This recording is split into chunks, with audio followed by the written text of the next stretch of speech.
I was just going to talk briefly about some of the things that have been going on in America. People are getting excited about all the violence. They're saying, "Oh, why should these people be so violent?" It's like, but then they'll accept systematic violence. Which is which we just take as normal. Like, if you look at imperialism, post-colonialism, how many Aboriginal deaths in custody are there? And stuff like that. My cat's going crazy out there.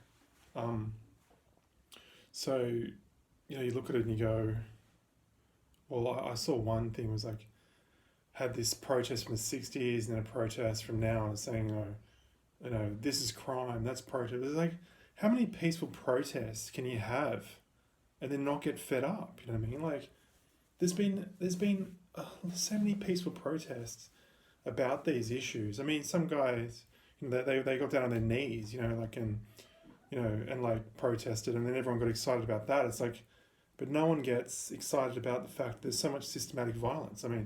The fact that say Australia, which is like a vassal state, to America or whatever, where we are like a modular component of the imperialist machine, where our militaries are set up to work around US military logistics and all that sort of stuff. So we're set up to do that, and we just take that for granted. We just think, oh yeah, that's, we've got 42 US bases in Australia. That's just normal. Where it's not. It's like an occupation.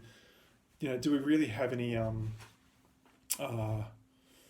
do we really have freedom when you look at it that way? Obviously I can say whatever I want and do different things, but then again, can you and everything, and then I just think we don't really hone in on systematic violence, and obviously the protests are about systematic violence, with this cop, all these cops just standing around watching some guy die. And then killing him right in front of everyone. And then they're thinking, well, why are people getting so aggressive about it, and and then why is Antifa getting involved and getting heavy-handed? But it's like, well, like I said, like we've had probably umpteen million. There's probably been umpteen million, peaceful protests, and then people in America, like especially Black Americans, they're still in the same position. Maybe they're even worse off. So, and then it's just ridiculous. And then of course you look at Australia, and then you look at deaths in custody, and we've had similar situations. We had that. We had a guy get suffocated to death by 5 cops. In Australia, and then we're like, and then no one kicked up a stink, because it's like, there's been 400 deaths in custody since the 90s. Like Aboriginal deaths, and once again, it's all normalised because it's systematic violence. We're normalised to imperialism, post-colonialism. We're normalised to all this systematic violence. We don't get excited about that. We don't go, fuck that. Then Antifa does, and we go, whoa, you're so bad. Oh, why should you get so excited about that? It's like, well, what are you supposed to do? Like, the system is the problem. That's it. That's why this guy's dead. In America, and however many more that are unrecorded. It's not fair, and everyone knows that. And it's like, if you're going to get worried and worked up and moralised about some violent protests, of course people are looting, doesn't look good, but it's like, well, what's good about the whole system anyway? Why wouldn't you want to loot it? It isn't looting, it isn't looting the world, in terms of, isn't that what imperialism does? Or post-colonialism, colonialism, all these things. They just go and loot other countries, loot, anyway. So, it's,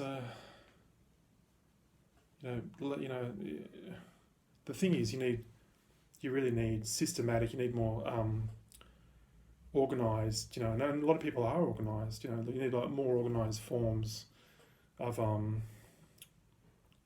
rebellion to deal with this, and but at the same time, it's like, will America just become a basket case, and and then you end up with a sort of a civil war or just constant civil unrest?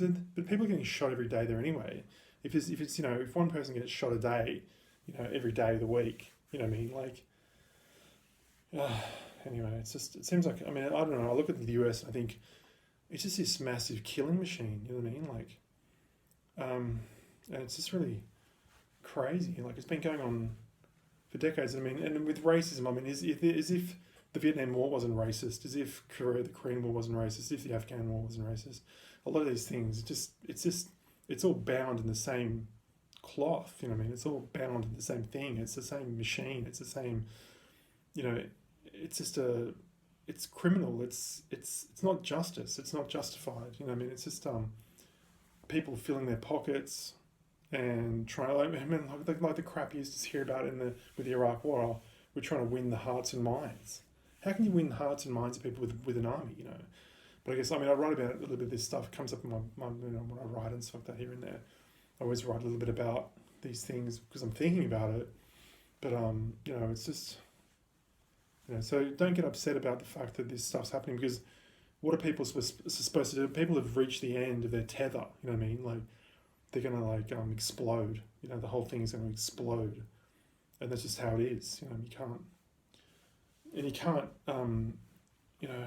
only way you can solve that is to actually change the system. That's the only way you can solve it. There's nothing else you can do.